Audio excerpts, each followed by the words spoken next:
Hello and welcome to the Pirates Fan Forum here on DK Pittsburgh Sports Podcast Network. Two very happy hosts with you who waited to let this game finish out before we came on here. I'm your host, Gary Morgan. With you as always, we're a day early. It's the 4th of July tomorrow. With me, my buddy Jim. Jim, say hello to everybody. Yeah, dude. Well, first of all, if you're listening live, that's how you time things in the biz, folks. This is just how we planned it. July 4th Eve, so don't forget to put out your your hot dogs and your Turner's iced tea tonight for Captain America, and let's have a good show, man. The Pirates needed that. Pirates needed that win. I'll tell you what, man, there's a lot of people that were on our chat early because we were supposed to start at 9, and then we kind of sat here deciding to wait until the game finished up. Right. It's a tale of two cities. It's literally like, oh my God, we're the worst. Charrington's got to go. Blah, blah, blah. And then all of a sudden it's like, hey, we won finally. We're so back. Maybe I ought to complain more often. Just how we planned it from our buddy Doug, right? So I just think it's always fun to remember that what makes it fun is that it isn't easy. I love this sort of thing. I love that the Pirates had this challenge. We're going to talk about midseason grades today. The first thing I wanted to start with, Jim, is urgency. I wanted to start with when the urgency really manifested itself. The lack of urgency to me started this winter. It's not now. I mean, no matter what you think, the trade market opens when it opens. Wanting teams to make moves now because you want to be urgent doesn't make them have to have that same urgency. Spending more than anyone else would right now is the one way that you could convince other teams to pull the trigger early. And even then, you'd be hard-pressed to find any that want to do it until they hear another offer just to make sure, right? You mean with the Pirates when the Pirates on the trade market? Yeah, anybody's involved. They don't care who's got flashing money around. You know, if the Pirates have something, sure. It's just not how baseball works. It should be, maybe, but that doesn't really matter. It's not what is. The team you assemble in winter is your team. You can adjust it from within. You can take cast-offs from elsewhere. But by and large, your team is what you put together in the winter. There'll be surprise contributions like Bailey Falter, Jared Jones from the jump, and now Rowdy Tellez all of a sudden in June, and Connor Joe early in the season. If I would have told you Rowdy Tellez would get a standing ovation this year at any point after his first 2 months, your head might have exploded because he was so dead in the water, Gary. I think for very, very few teams, you don't change things drastically now. If you do, it means you were already really close and you just decided it was time to really, really go for it.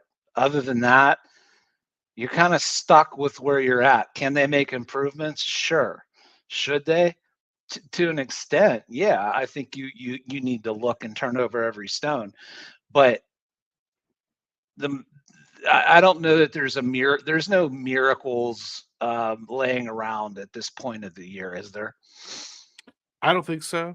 I mean, the point for me is the off season is the time to have urgency. Now's the time to deal with kind of the repercussions of what you've done. Now's the time to deal with the repercussions for not having more urgency or more foresight or more belief in what you had put together in the off season. And you hope that you've put together a core that's strong enough to get you in position to fix it. That's what this stretch of games right here is about. This 13 games right here between the Cardinals, the Mets, the White Sox, and the Milwaukee Brewers, all teams ahead of them except for the White Sox, all teams they have to make traction on, all teams they need to be able to beat head-to-head, or at least need to prove they can compete with head-to-head in order to have a GM want to add to it. These are realities fans don't want to hear. But this is the reality of baseball. Yeah, and I think if people want to go back to the off season, the prior, this off season, and say, well, why didn't they do more? Okay, I can probably buy that.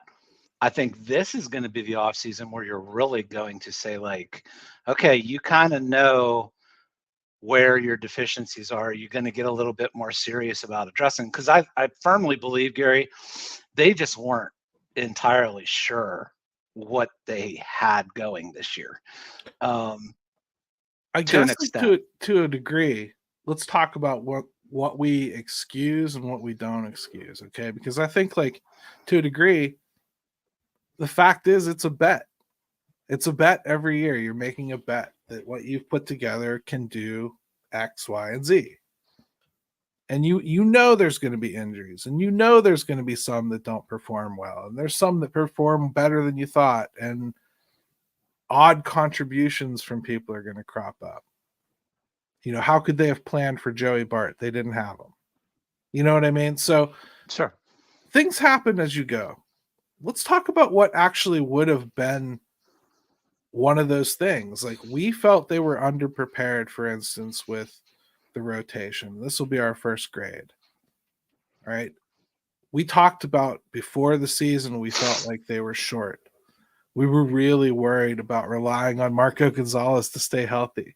We were really worried about Perez not ultimately really needing to be a bullpen guy. We were probably more comfortable with him than almost anyone not named Mitch Keller. Right? We thought Bailey Falter was a waste. Neither of us believed Jared Jones would start. We both thought Bailey Falter was not good enough to really give them impactful innings this year in any capacity, truthfully. Let's be as over the top now as we were then. We very much so said Bailey Falter himself was a sign that this team wasn't trying this offseason. We both were very much so on that train. And just because it worked doesn't mean that I go back and I go, oh, I was wrong. I still feel like this dude just said, hit me on a 20 hand in blackjack. That's how lucky I think they are that they got what they've gotten out of Bailey Falter. So I'm not going to practice revisionist history and go back and act like, oh, yeah, they actually were prepared. I was that wrong. I don't know that that's a bet they should have placed. I guess it's how you want to look at it, right? Right. An opponent of it would say, yeah, they weren't prepared and they got lucky. A proponent of what they did would say, no, they thought that they had something in him. They tried it at the end of last year. They still thought there was something there, and then they stuck with it. It's probably a little bit of both. I hate to be so gray there, but I do think so. Unfortunately, isn't that how it usually ends up? I mean, when you're trying to be fair, it usually ends up being that way. We should take a quick break. When we come back, let's actually do the grade for pitching. Let's talk about where they are, where we think they could end up, and where we thought they would be when we started. Sure. At DK Pittsburgh Sports, we take pride in coverage that connects our city's fans to their favorite teams. Now, that connection's stronger than ever. Introducing our all-new state-of-the-art app. Find expert inside reporting and original podcasts. Check live box scores. Track the latest stats. Chat it up with our community of thousands of fans, all in one place. The new app from DK Pittsburgh Sports. Coverage that connects. All right, welcome back to the Pirates Fan Forum here on DK Pittsburgh Sports Podcast Network. We promised we're going to talk about the starting pitching and we're going to grade it out. We definitely thought at the beginning of the season that it was something that they were derelict in duty with. They left it too short. We weren't comfortable with their depth. We didn't trust their youth. And I think right now, July 3rd, I think you and I would both have to say we were dead wrong. Where would you put them now? I mean, I think we've seen cracks in the armor. Are we doing starting pitching, the whole staff? How do you want to do that? Starting pitching to start with. Okay. Because I think that rotation was something we really were concerned about. Right.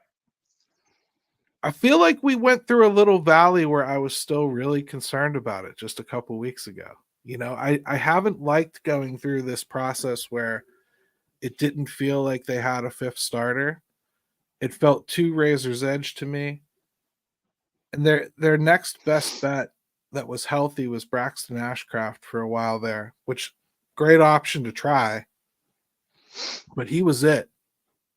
So I was a little bit worried if something happened to one of those four, we would have been in a lot of trouble.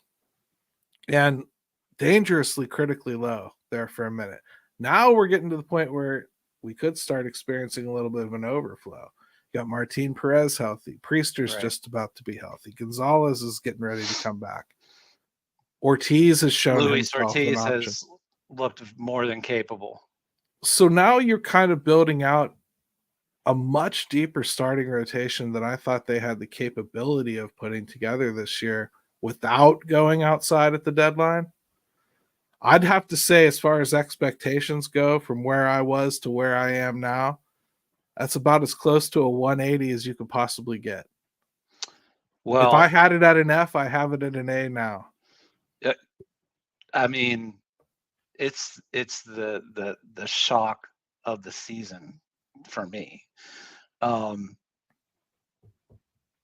I think this may be, even when Pirates fans think of it, may think of it as, this is the crazy part about it, is to be going into a trade deadline and not think you need any starting pitching is crazy. Like, because that just, there are teams much better off than the Pirates, like in other areas, who could still use a starter, like, and sometimes maybe two. So it's just one of those things where, of all the things, Gary, that we sat here and talked about, the fact that they could go into the trade deadline and it's actually not a concern. It's not. Now, as far as like the rest of the year goes and where it could go, this is where it could get tricky, because whether they're in it or out of it, Jim, you might see them consider trading like a Marco Gonzalez or a Martin Perez, you know, if the opportunity presents itself. I don't know what you do with all of them if you don't do something like that. I know we want to stretch out, you know, innings for Jones and falter to a degree, is starting to get tired and may need shut down for a minute. So there's ample time here before this becomes a problem where they truly have an overflow. But you got Quinn Priester hanging around too, who I don't think embarrassed himself. So there's a depth situation creating itself here. Do they take advantage of this at the deadline at all? We always talk about moving all of these like prospect starters, you know, but you could see us kind of maybe being a player in that field too. Well, look, lefty pitchers at the deadline are never a bad thing to have some of, right? I mean, now, would you have to maybe pair that with something yet to get something of a decent return? Yeah, I don't think you want to do the whole Rich Hill type situations, but I think they have some flexibility there. But as we've seen, Gary, this stuff can really turn on a dime too, because we just talked about how they got perilously close there for a little bit of really scrambling to fill that 5 spot, and then it was messing up games after that because of the bullpen situation didn't work out. So there's a dance there that I do think you have to be careful with. I think if anything, what I've learned is when it comes to the starting pitching and the rotation, they've probably earned a little bit of latitude from me as far as like my scrutiny as to what they've put together. Again, I think they're lucky to be right on Falter as long as they have been. And in many ways, I kind of feel like I'm watching the wick burn down on the time bomb, if you know what I mean, a little bit. I don't necessarily know how long I can expect him to be good, but I do know that they have been better at identifying what is working with guys than I have been. I didn't understand their plan for Luis Ortiz, and now that I've seen them use him in different ways this year, I think I kind of get it. They just want him to be a jack of all trades. If he can start, great. If he can long relief, fine. If they need him in leverage or in extra innings, cool. I mean, like, I kind of dig it. It's been working. They're kind of called a bullpen, which is where we should move into next. Of almost 4 or 5 guys are capable of giving you 2 innings here and there. Majinski, Nicholas, Ortiz. You kind of build a little bit of a culture of you could probably patchwork together starts here and there with that group. Not bad. It's funny. The bullpen is starting, I think, to take some shape. You know what I mean? Like Baraki's close now. I don't know about Baraki. I don't. He was fantastic last year. He's had this injury. I don't know what we're going to get when he comes back, but if he's anything close to what he was, you're right. But they do have options now, and Bednar's been out. And I got to tell you, Gary, not that you forget that he's out, but it hasn't hurt like I think you thought it might at times. It's fair to say that in his absence, we've gotten about the best version of Chapman. Right. For a stretch. We know very well that stretch doesn't last. No. So, well, the reason I say that is because it's easy to feel okay not having David Bednar when Chapman's pitching. But when he's not, it's real easy to see why you have to have David Bednar, you know? Yeah. I mean, I do look forward to coming back, but at the same time, I don't know if this is where you're headed with it. But yes, if they could get a bat that they really needed, I would be open to it. It really wasn't where I was going, but yeah, I think it's just the Chapman thing, right? You just don't know. He turns into a pumpkin 10 times a year. Then he's not one, but he is going to do that too.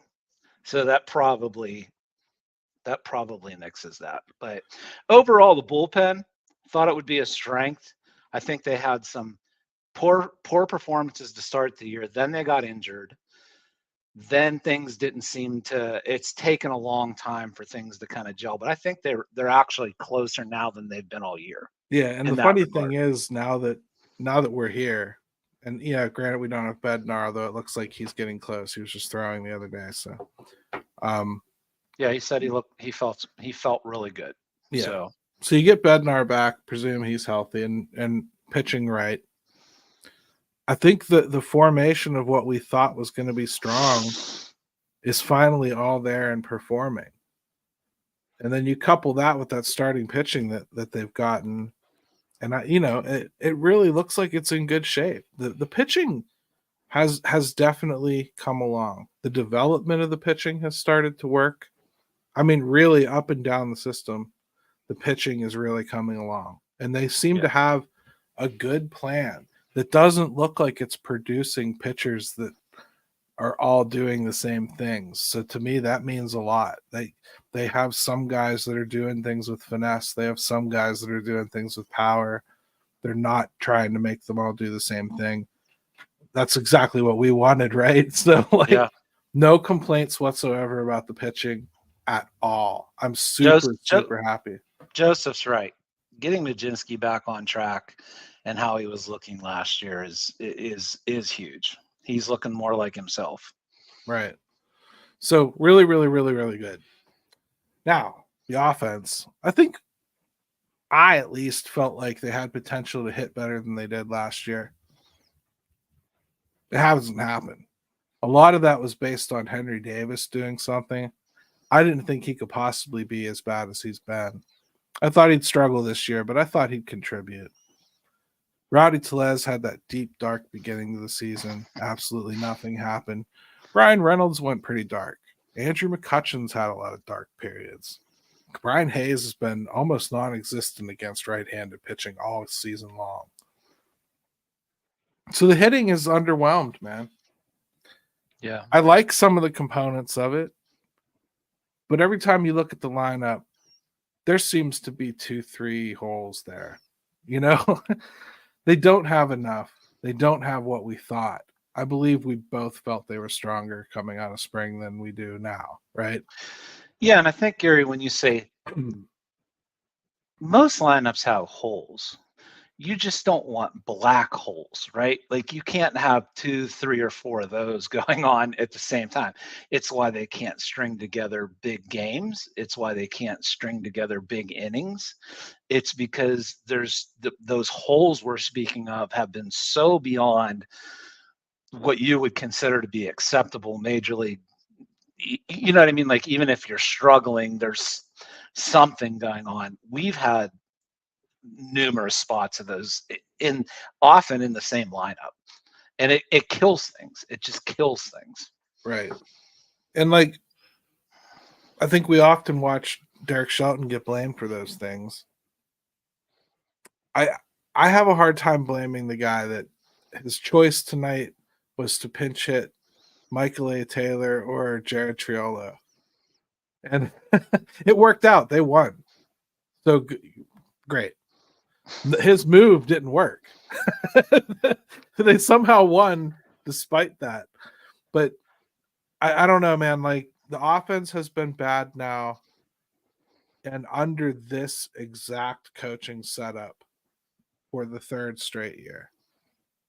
At some point, I don't know, man. I stopped thinking that it's all the players, you know, and I kind of can't believe they would hold on to this hitting coach again, except I'm already on borrowed time with that because I felt the same way last year.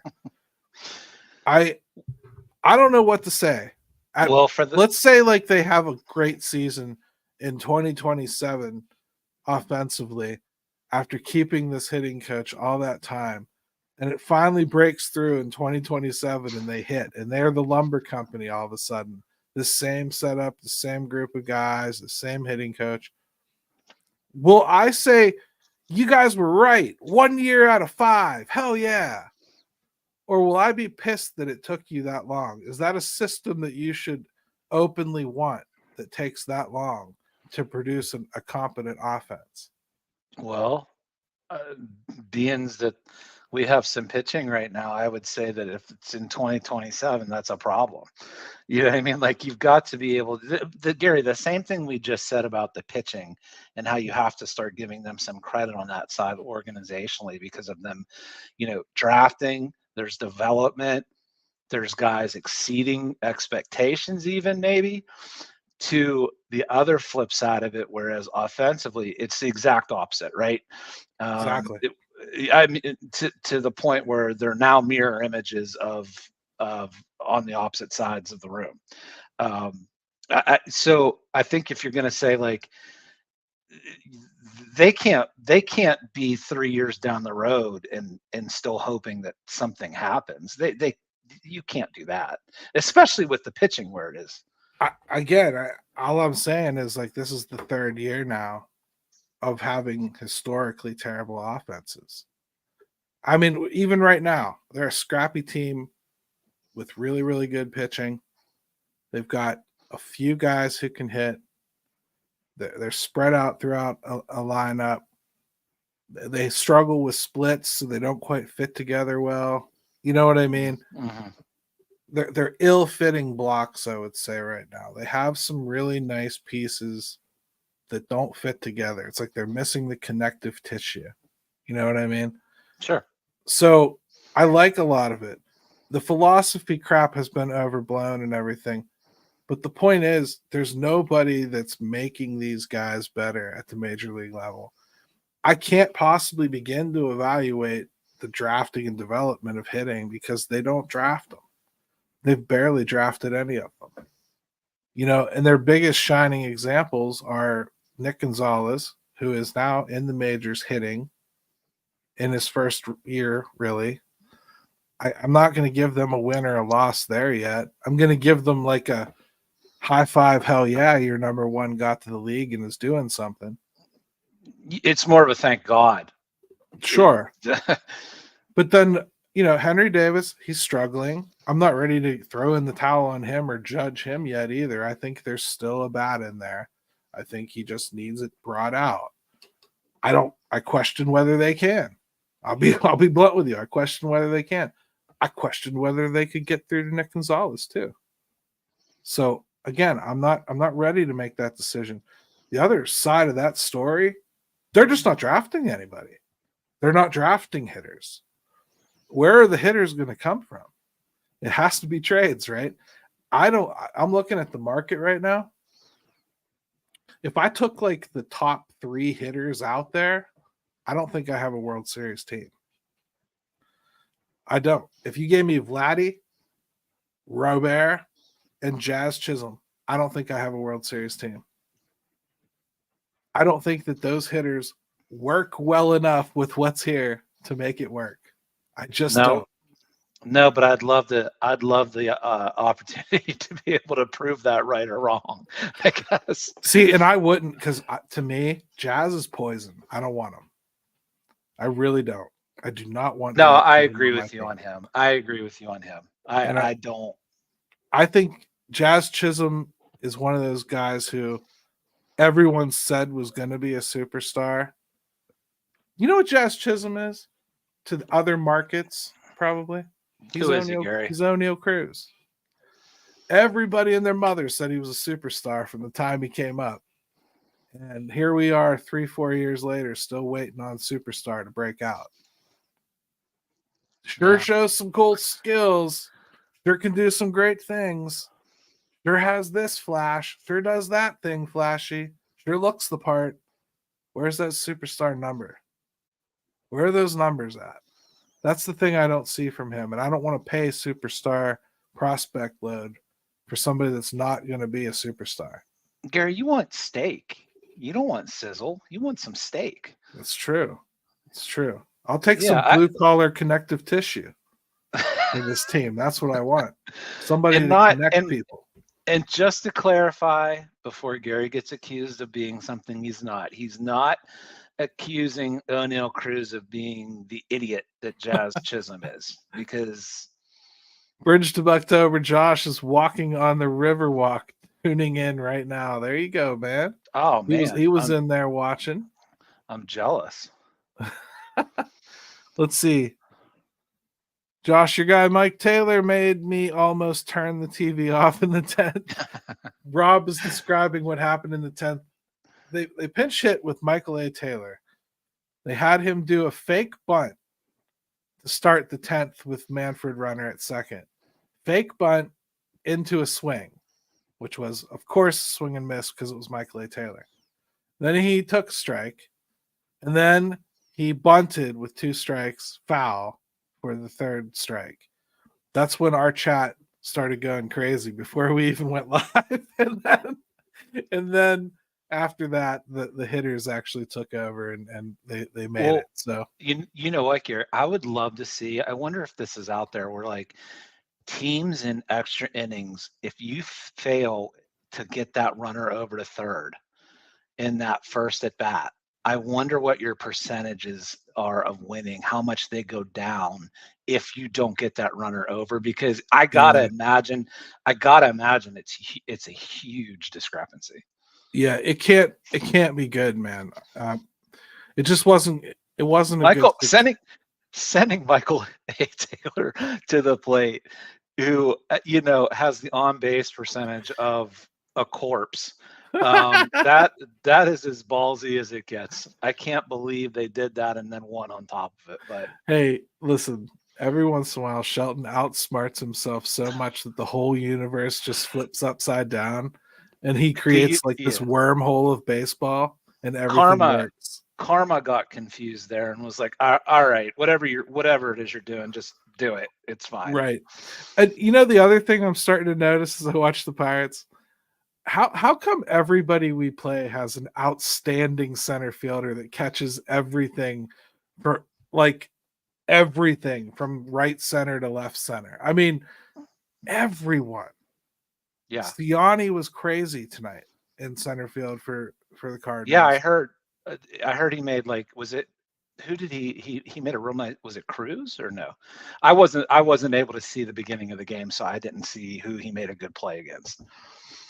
Yeah, I mean, it was nuts. I don't remember the guy's name either. Let's do one of your polls, huh? Oh yeah, you got 2 of them. I'll pick one here. I'll do. I like this one. Let's do this one. Would you, option 1, prefer the Pirates take a long-term approach of building an organization that can compete for the long term? Wait, Gary, that was last week's question or last week's poll question, wasn't it? Oh, was it last week? Yes, yeah, I scrolled down too long. I'm sorry, buddy. Yes. All right, here we go. Say the Pirates get 1 all-star representative, and you get to decide who goes. Who are you sending to Arlington? Yeah, I wanted to put choices, and I love it. I wanted to put it on people. Keller, Skeens, Holderman, and Reynolds. Mm-hmm. Interesting breakdown here. I'll let you read the results unless you want me to. No, go ahead, dude. All right, Keller, 28.3%. Skeens, 37.6%. Holderman, 7.2%. And Reynolds, 26.9%. I was shocked by this. I think Skeens is the most borderline of the 4, and he won the poll for one thing. Keller is my only lock on that thing. And then Holderman would be my number 2, and then Reynolds would be my number 3. So Skeens to me would be like it's a luxury oddity. He's pitched 9 games, man. Like yeah. Okay, so well let's talk about the poll, and then let's talk about that skiing situation a little bit, because I think that's interesting this year. Yeah, I was a little surprised. I actually thought Keller and Reynolds would be both a little higher. Reynolds just because of the month that he just had, and I thought that he hadn't been an all-star yet. Not that he's definitely deserved it. I'm just saying, like, I thought that would weigh in on people a little bit, that they would say, oh, it's nice to see Reynolds. Holderman I put in there just because I wanted to see if people were paying attention. Like, because he's been that good. Of course, this last game against Cardinals didn't really work out, but he's been lights out.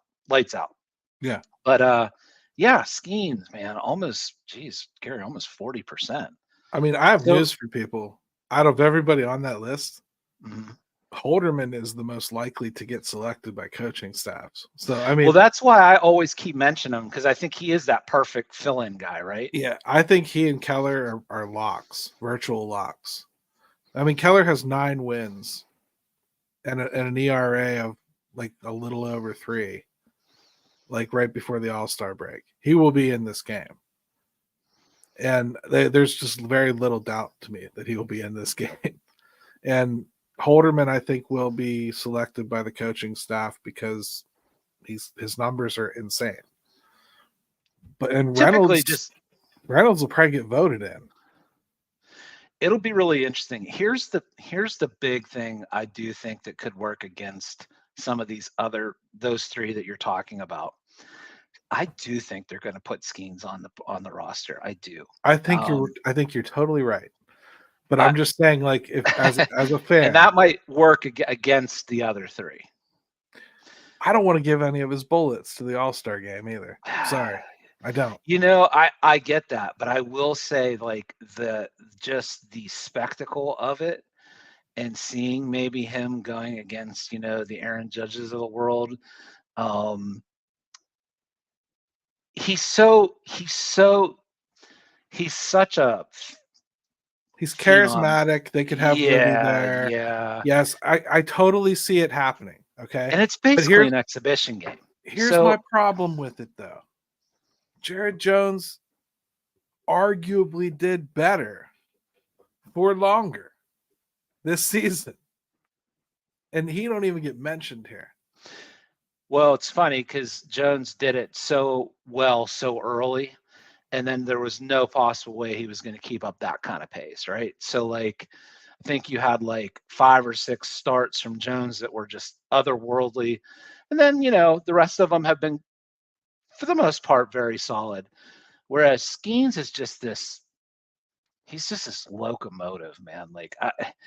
I really think that, like, for ratings and just the sheer spectacle of it, I think they're gonna put him on the team.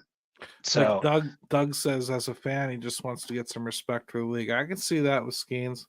I can also say, like, when we had Jeff Carr on last week, he's not just an isolated case. Like, the Pirates have more respect around the league, I think, than we give them credit for.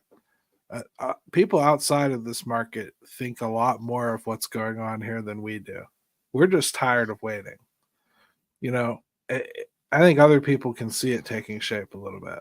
So, yeah, and what it comes down to with Skeens is I don't think it has any bearing on anything other than I just, for the curiosity factor, would love to see it. I think he's that special. It's nice to have a guy like that.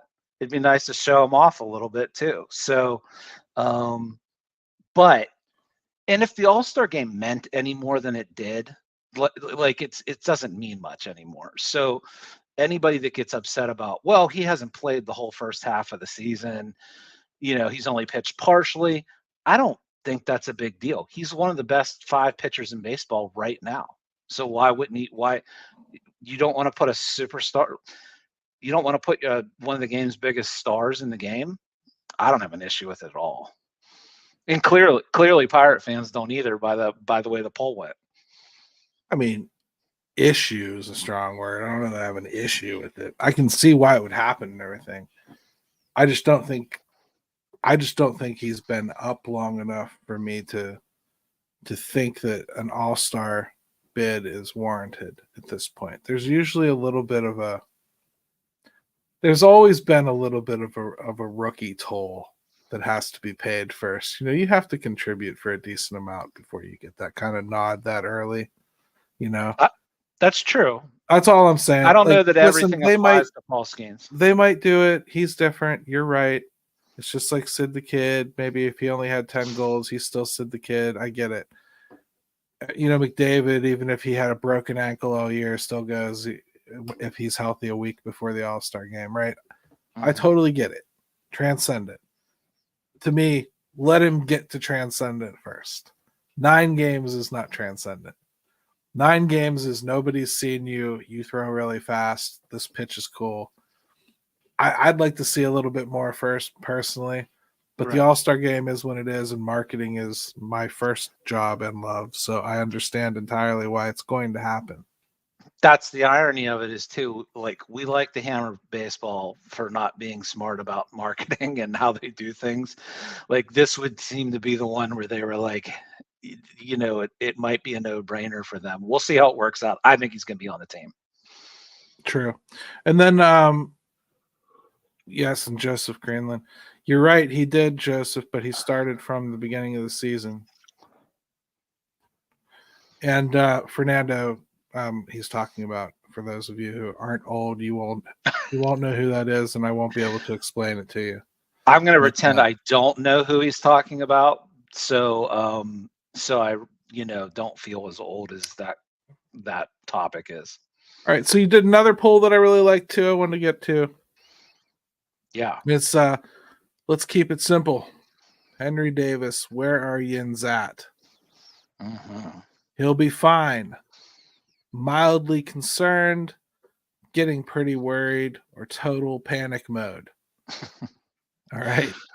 He'll be fine. Sounds like a pirate chat room. Yes. The winner was getting pretty worried. at 37.4%, which I totally get. Mildly concerned, 33.5. So most people are a little bit worried, at least. He'll be fine. Got 13.7 in total panic mode, 15.4. I think if this came with a lie detector, I think it would be about 83% total panic mode, and then 17% he'll be fine.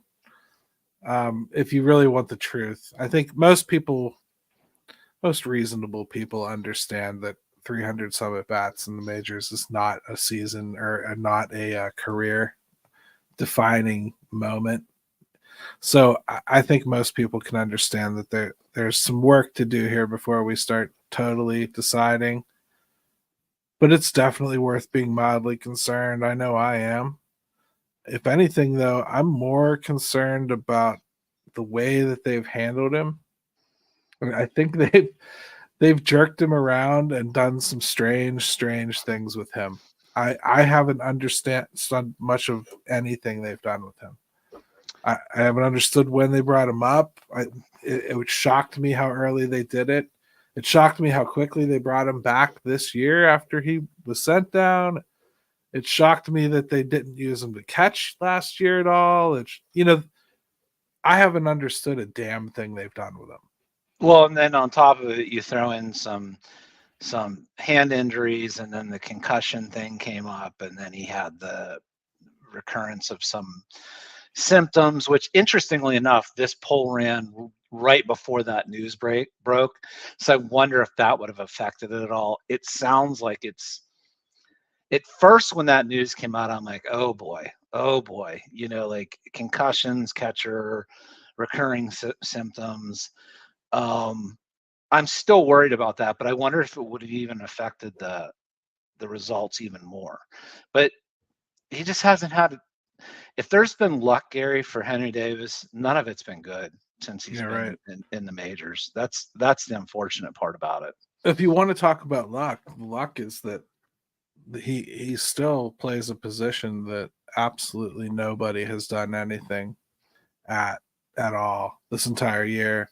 So it's not as though anybody's taken it away from him. Okay. He's going to be all right. And I mean, like, the other thing I wanted to talk about will be after we get back from the break. We'll finish up this poll. We'll read some of the comments about Henry Davis, and then we'll finish up talking a little bit about this whole stutter start call up with Josh Palacios. I wanted to get your take on that because it was a little bit strange, if nothing else. And I think, I have a take on it that I'll put forward when we get back. At DK Pittsburgh Sports, we take pride in coverage that connects our city's fans to their favorite teams. Now, that connection's stronger than ever. Introducing our all-new state-of-the-art app. Find expert inside reporting and original podcasts. Check live box scores. Track the latest stats. Chat it up with our community of thousands of fans, all in one place. The new app from DK Pittsburgh Sports. Coverage that connects. All right, welcome back to the Pirates Fan Forum here on DK Pittsburgh Sports Podcast Network. All right, man, here we go. Let's read some of these Davis comments because I think it was fun. We'll start with Joe Greenland here. He's fresh. Guys like Davis are harder on themselves than anyone. I wonder if that makes the usual development valleys tougher to negotiate. I would think so, Joe. And I also think this is a guy that never struggled in high school or college, or really in the minors. This is the watershed moment with a lot of these guys when they struggle at this level, by the way. So I do think that sometimes an entire season can be spent getting punched in the mouth before you realize that you got to do something different. and it takes an entire off season sometimes for guys like that. Listen, also in the chat, please stop repeating that you want Grandal gone. I get it. Okay? Please. You're just clogging it up for everyone else. I'll talk about it. I don't think he's good. I'm not going to defend him. Just shh. Enough. All right, Scott Nelson. Still young. Some early struggles. some brought on by the Pirates' use of him last year, and of course, a horrible hitting coach needs some time to get back to focusing on hitting. We keep hearing about that. What the hell else is he focusing on right now, Jim? I mean, besides like not having his head ring. Yeah, I mean, I do back to Joseph's comment. I do think, Henry is somebody that if they can figure out a way to kind of get that, is he his own worst enemy? I don't know. It's probably not helping the situation now. I go back to when we had Chad Hermanson on, Gary, and I asked him about, like, did you ever go up to the plate thinking big situation, I need to get a hit? And do you remember what he said? He said, not until I was struggling in the big leagues did I ever think like that. That started to take hold, right? And so is Henry going through some of that? I would venture a guess, yeah, probably. And boy, that's a bad place for a ball player to live in their head. So yeah, I think they need to kind of at some point with Henry, I hope he's okay. I don't think they're to the point where they're even close to thinking of like shutting him down, but I would take as much time as possible now this year with him. I'm putting no deadlines, no expectations on when he's back up. I'd just say take as long as you need this year. I really would. I mean, I think it'll be sooner than later. I don't see Grandal here past the deadline one way or another. I think the team will either be done with the game by then, or they'll trade him, and then Henry will be the one to come back up. I mean, at some point they're going to let him start hitting in the minors again as part of his rehab, and guess what he's going to do again? He's going to hit just like we've talked about, and they're going to call him up, and we're going to have to go through it the rest of the season.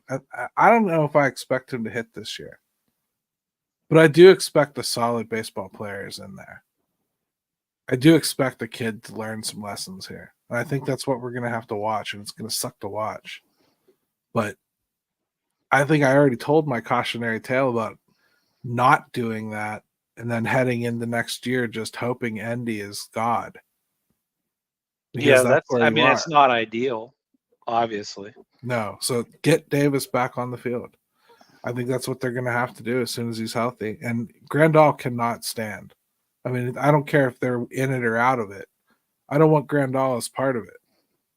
He's not a solution if I'm trying to be a playoff team. He's not a solution if I'm not a playoff team. Either way, I'm done. It's hard for me to believe they don't think they can get out of Delay and Bart what Grandal gives them. It's hard for me to believe. It's this game planning thing. I know. No. They are 100% sold on this game plan thing.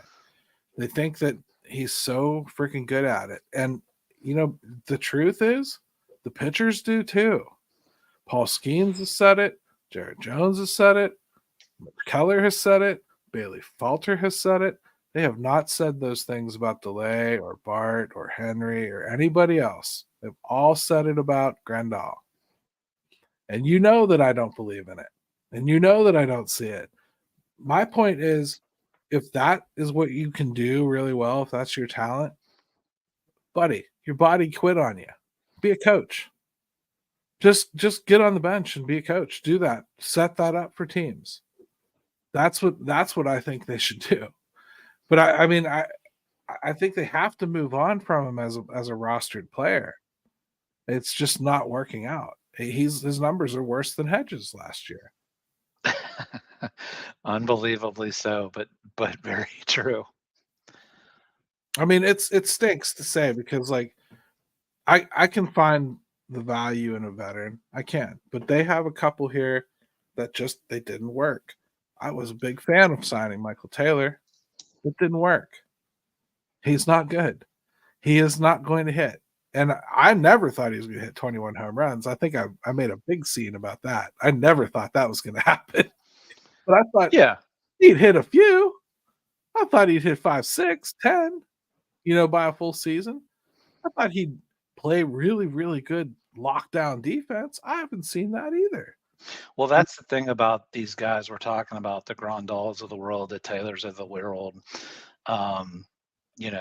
A couple other Triolo, even, at least he's got some defensive chops and some versatility. But just give you any minor improvement in those areas would be so welcome for a team that struggles to score runs like they do. Anything.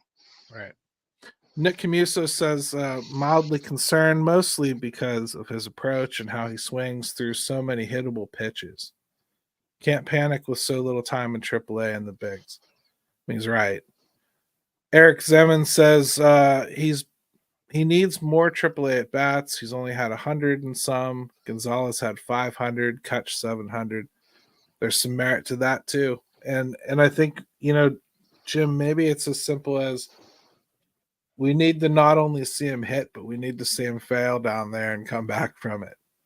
Right? We need to see the valley and how he fights back out of it, right? But I think the Pirates right now, they have several hitters who aren't doing very much of anything. Michael Taylor's done nothing. Grandal's done nothing. And I think Olivares is like on a string of like nothing. He's not hitting extra base hits at all, singles here and there. And his gloves certainly leave something to be desired, to the point where they're defensively replacing him late in games. So I think like there's several room for improvement areas, and this team should be in a place where, regardless of being in it or not, shouldn't they be looking for some pieces that might chip off that they could steal here at the deadline, so they already have them for next year? Maybe some shopping now. Serve both masters. Right. I think that's what you should be doing. I don't know. I think this trade deadline situation is so hard to sort out because it is July 3rd. And so like everything that I want to say, I'm like, well, us and about 10 other teams have to figure out what the hell's their season means. But yeah, I would hope that if the Pirates are looking for anything, I would hope you'd do it going forward on, oh man, wow. Where would they be if Rowdy hadn't pulled a Jesus of Nazareth? Joseph Greenland says. I love it. Well, did Jack pull one the other day? Did he pull a miracle out of his rear end? Jack had one good game, and that's kind of what I wanted to talk about next, this Palacios thing. Right, that's why I went there. So the news breaks that Palacios is probably coming back up to the team. I think it was Noah Hiles that broke it. Relatively new on the beat. He's had a rough start, I think, to his tenure on the beat. Seems to come to the floor with news maybe a little bit before it's baked. Maybe he's only got one source in or something. I don't know how it works on that end. He likes those cookies a little soft before they're fully baked in the oven. Which hey, I'm not knocking that. That's a pretty good trait, actually. Yeah, I'm just saying maybe he runs a little bit with a little less assurance than some more veteran reporters might do. Because there's been a couple times now where he's jumped the gun a bit. And, it came out a little bit later. No. They were just checking on a few things. They're not really bringing him up. They just were getting him ready in case they decided to. Now, immediately, Twitter thought that meant Jack Sawinski had a good game and forced this decision, and or heard about this potential decision and decided to all of a sudden be good. Let me read an exact quote that Jim got from somebody, and it made me laugh pretty hard. We won't mention names. If I had to pee, I would have sued Jim for the dry cleaning. Is what I'm going to say. Okay. And we'll keep it anonymous because I'm not looking to pile on anybody. But these kinds of comments we come across far more than we should. I'm not going to call anybody stupid. That's not what the point is here. This is more just this is a pretty common thought. This it was is not just illustrated to Jim. This is the one he sent me. It made me laugh. That's all. Mm-hmm. Did Sawinski have an inkling that he was being sent down and all of a sudden put together his best game of the year? I'm sorry, but that's a red flag to me. should be giving that same effort every damn night if it's there. Gary, so the assumption here is that Jack Sawinski heard Josh Palacios might be coming back. I should play good tonight. Yes. And that was all that was needed for him to have a good game. He intercepted some information. Thank God. And said, you know what? My career's hanging in the balance, but that didn't matter before. I just needed to know that I was going to be sent back down to AAA, and it's time to just go off. Like that's all how good easy conspiracy theories, though. There is what? a shred. Like all good conspiracy theories, though, there is a shred of possibility here. Is there not, my friend? It's possible. Not that Jack Sawinski decided to play good because he heard about this, but it is possible that they changed their mind because he played good. Oh yeah, that's certainly. Is it, Gary? Is it that simple? Like, is the simplest explanation here the most probable one in this case?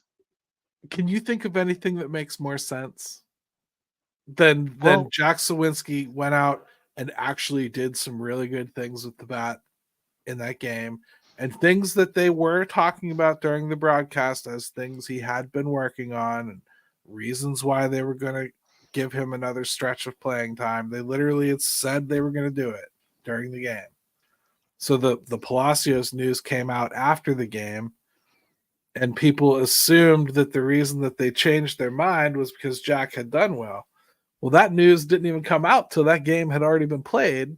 So, like, I never understood believing that Jack had anything to do with that, but I can see, like, that they prepped Josh Palacios for a potential call-up, and then Jack's performance maybe changed their mind.